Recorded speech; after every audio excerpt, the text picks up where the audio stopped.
Bem-vindos a mais um vídeo. Hoje estamos aqui num cenário um pouquinho diferente porque eu queria conversar com vocês de uma forma um pouco mais livre sobre as minhas editoras preferidas para livros clássicos. Quais são as editoras que eu priorizo na hora de comprar livros de literatura, livros clássicos, né? Aqueles livros já consagrados na literatura mundial, que são a minha prioridade de leitura, além de livros de não ficção, né? Vocês conseguem ver bastante alguns livros de não ficção aqui. Talvez eu possa fazer também um vídeo para livros de não ficção especificamente, né? A gente tem livros de filosofia, de política, de religião, enfim, tem um mix aqui. Mas em relação aos livros de literatura, eu queria conversar um pouquinho, então, sobre as editoras e sobre as minhas preferências pessoais. Já peço desculpa para vocês se tiver um barulho de fundo, assim, porque tá chovendo bastante aqui na minha cidade, tá chovendo bastante aqui no sul, né? Vocês devem estar acompanhando. Então, se for algum barulhinho aí no fundo, é a chuva e as trovoadas que estão rolando aqui em Florianópolis. Bom, vamos começar então aqui pelo meu cantinho de Penguin. A Penguin faz parte da Companhia das Letras, né? Vou mostrar para vocês aqui um livro deles, como que é. A maioria de vocês provavelmente já sabe como que funciona, né? Mas os livros da Penguin são livros sem orelha, eles são livros mais baratos. O objetivo da Penguin, do selo Penguin, que é um selo americano, inglês também tem no exterior, né? É trazer livros realmente numa pegada mais popular. Então, são livros mais baratos, mais simples. Ele não tem ilustrações, geralmente não tem isso. Mas o grande ponto da Penguin costumam ser traduções muito boas e textos de apoio. Os textos de apoio que vêm nas edições da Penguin costumam ter uma qualidade muito boa. Mas aí o ponto é importante também de se observar é a carga política, a carga ideológica desses textos. Por exemplo, eu tô aqui com um livro do Victor Hugo, né, O Corcunda de Notre Dame, é um livro que eu já resenhei e é um dos livros que foram, assim, melhores leituras de 2023. Mas eu tenho outro livro do Victor Hugo que eu decidi não comprar pela edição da Penguin, que é Os Miseráveis. Vocês conseguem ver ele aqui na tela, porque eu tenho aqui o box da Nova Fronteira, a gente vai chegar lá. Mas eu decidi não comprar o da Penguin pelo texto de apoio, que é simplesmente de um ex-ministro da Educação do governo Dilma. Enfim, é uma escolha completamente minha e eu estou aqui compartilhando as minhas opiniões pessoais, então se você não tem problema com isso, fique à vontade. Mas fato é que me incomoda um pouco essa carga, às vezes política, às vezes ideológica que tem. E isso acontece, por exemplo, também nos livros de literatura brasileira que sai por essa coleçãozinha laranjinha aqui, ou laranjinha ou verde, eu tenho Sertões aqui também. Então vocês podem ver aqui que tem a coleção pretinha, que é a coleção de clássicos da literatura estrangeira, e aqui clássicos da literatura brasileira, que são esses aqui, laranjinha e verdinho. Para falar, inclusive, sobre outro selo da Companhia das Letras, que é um grupo bem grande, né? E trazendo como exemplo justamente o Corcunda de Notre Dame, que é esse livro que eu li pela Penguin e que provavelmente essa edição em específico vai ser passada para frente, eu vou doar ou mandar para o sebo, enfim, porque eu consegui aqui a edição do selo Zahar, que, como eu disse, também é um selo da Companhia das Letras, né? Essa coleção aqui de clássicos Zahar, eu tenho alguns, né, aqui nessa coleção, e eu tenho também o Corcunda de Notre Dame. E aí, qual é o ponto que me fez trocar essas edições? Corcunda de Notre Dame da Zahar tem uma tradução mais poética, uma tradução mais rebuscada, e eu sinto que, embora eu não saiba francês, né, então eu não posso afirmar isso com muita certeza, eu sinto que se aproxima mais do objetivo de Victor Hugo na sua obra. Então, é uma edição capa dura, é uma edição ilustrada, e isso não costuma ser um grande ponto para mim, sinceramente.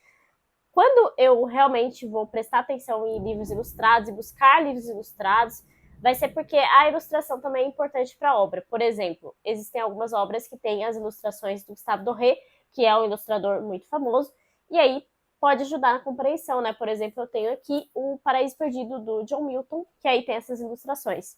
Mas, de forma geral, até se fala um pouco sobre isso, sobre essa questão da ilustração, ser algo que pode até interferir no seu imaginário, né? Porque você precisa construir sozinho a sua imaginação, o seu pensamento sobre aquela construção do personagem.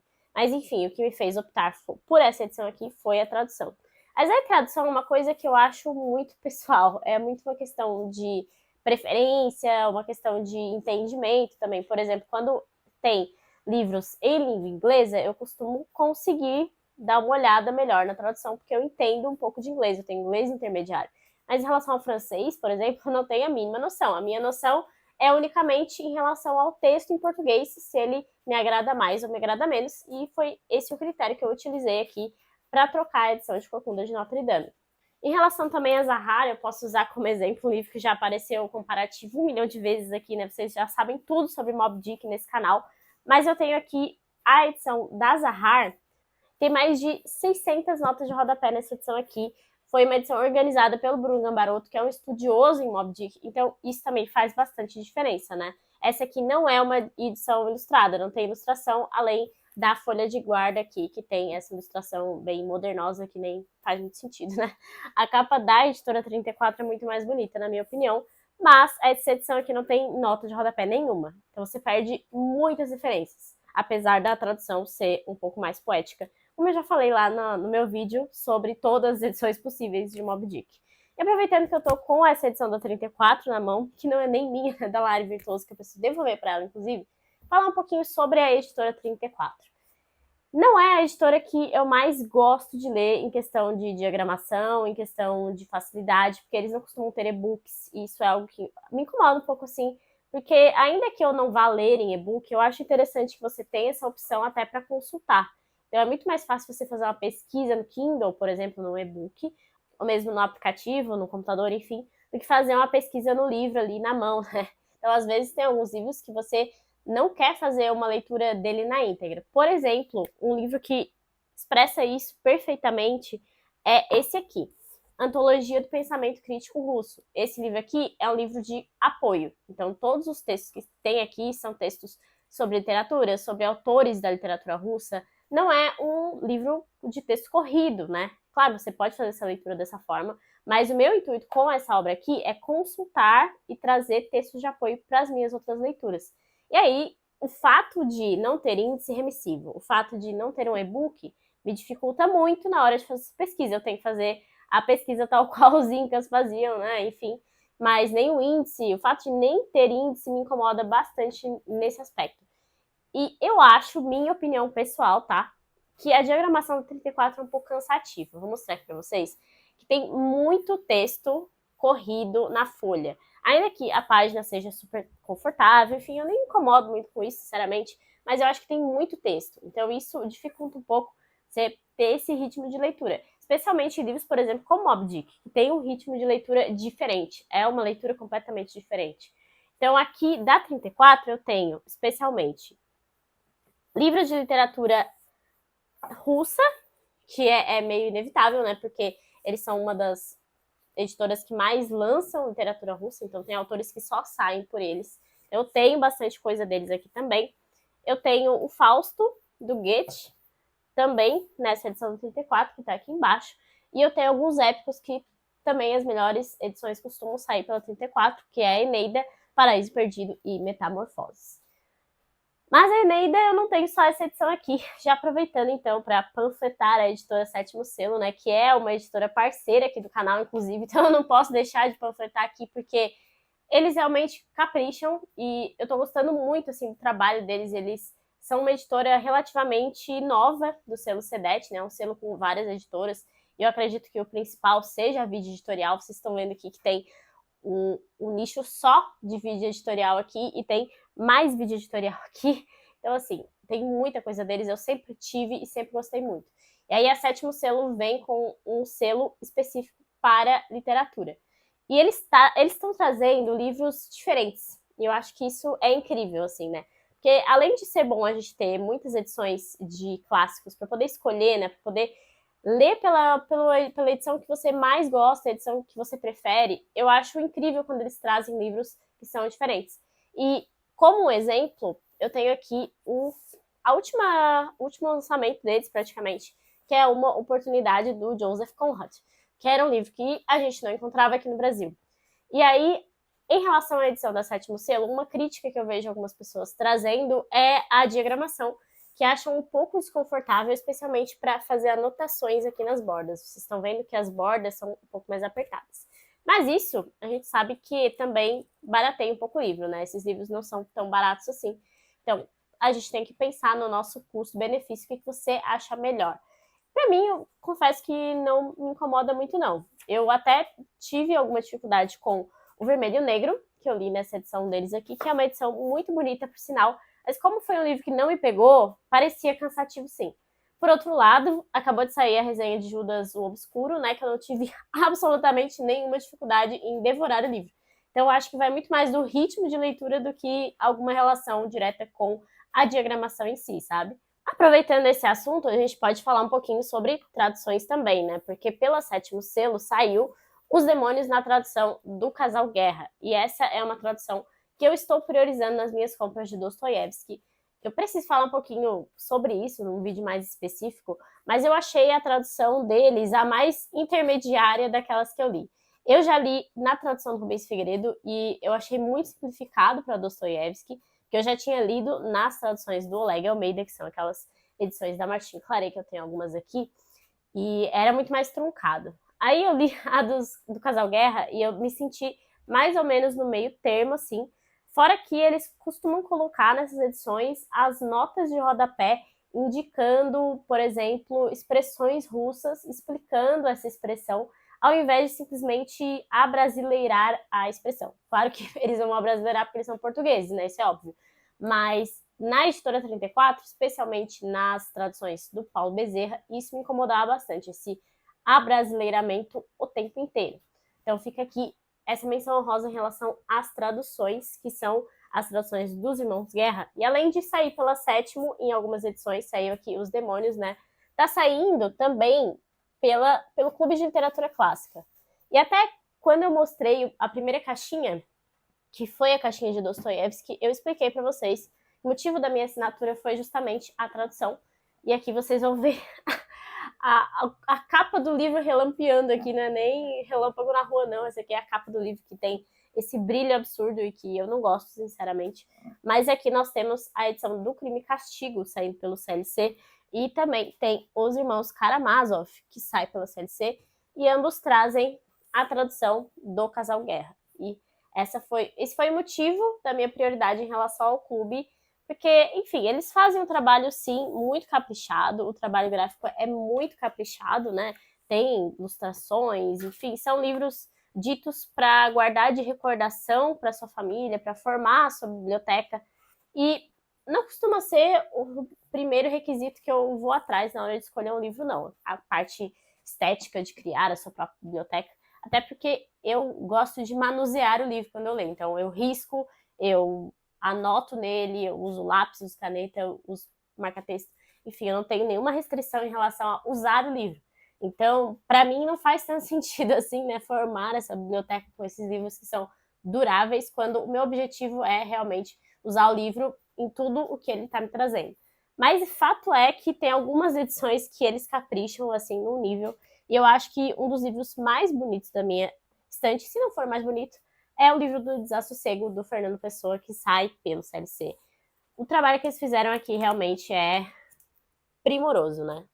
Não tem como, assim, não achar um negócio desse maravilhoso, fora que tem toda a diagramação, a folha bem confortável, enfim. Na parte estética, o clube não tem erro. Então, quando eles trazem traduções renomadas ou livros que não precisam de tradução, como é o caso, né, do Fernando Pessoa, eu acho que vale muito a pena sim. Mas, enfim, ainda tô com a minha assinatura anual correndo, né? E pretendo, assim, que eu tiver uma ideia mais geral sobre o clube, falar um pouquinho sobre ele, né? De uma forma mais específica em um vídeo aqui no canal também, se vocês tiverem interesse. Eu falei um pouquinho já, né, sobre as edições da Martin Claret, que eu tenho basicamente as edições aqui de Dostoiévski, que sai com a tradução do Oleg Almeida. Esses livros aqui saíam coloridos, então muita gente se incomodava porque, por exemplo, aqui tem a capa azul, geralmente a cor do texto também era azul. Isso aconteceu comigo em O Diário do Subsolo e Os Irmãos Karamazov. Mas aqui já era uma tiragem que saía numa cor normal. Eu não me incomodo muito com isso, não, mas enfim, eu acho que a tradução do Oleg é sim bem interessante de ter, eu gosto. Não é a minha preferida, mas eu gosto bastante. Quando tem essa opção, eu também gosto. E eu acho o trabalho gráfico da Martin Claret em relação a essas edições de Dostoiévski muito bonita também. Eu acho bem legal para quem faz coleção, né? Em relação à Companhia das Letras, eu até vou dar uma viradinha aqui na câmera, se eu conseguir. Tem os livros aqui do Tolstói que saem pela Companhia das Letras, que não necessariamente estão em algum selo. E não só esses livros aqui, como também Pais e Filhos do Turgenev, que sai pela Companhia das Letras de uma forma mais genérica, né? Não tem um selo específico, mas são clássicos que saem. E, por exemplo, essa daqui é uma edição maravilhosa de Pais e Filhos. Esse aqui é um livro que eu amei também, e muito confortável, textos de apoio, tradução do Rubens Figueiredo, que é mais ou menos a mesma coisa que tem naquelas edições ali de Tolstói. E eu gosto bastante dessas traduções do Rubens Figueiredo para Tolstói. Não gosto para Dostoiévski, mas gosto bastante para Tolstói. Dei uma aproximadinha aqui só para terminar a conversa, então, falando um pouco sobre os boxes da Nova Fronteira. O que acontece? Muita gente reclama um pouco das traduções da Nova Fronteira, que elas são um pouco mais antigas. Eles não têm traduções tão novas, tão modernas para livros clássicos. E isso é uma coisa que não me incomoda e, às vezes, pelo contrário, busco livros com essa tradução, como eu expliquei para vocês no caso de Os Miseráveis. Tanto os textos de apoio, como também a tradução é menos moderna, menos contaminada, digamos assim, pelo mundo moderno. Então eu gosto bastante. Fora que o trabalho gráfico desses boxes aqui é impecável. Não dá para usar outra palavra em relação a esses boxes da Nova Fronteira. Eu vou mostrar para vocês aqui A Morte de Arthur, que também é um livro extremamente bonito. E esse livro aqui estava um pouco esgotado quando saiu. Tava bem difícil de encontrar A Morte de Arthur, e aí saiu aqui. E eu gosto muito de lendas arturianas. Preciso ler uma hora esse livro aqui. Ó, ele sai assim com esse box. E os boxes são sempre durinhos para quem gosta, né, de capa dura, de boxes resistentes.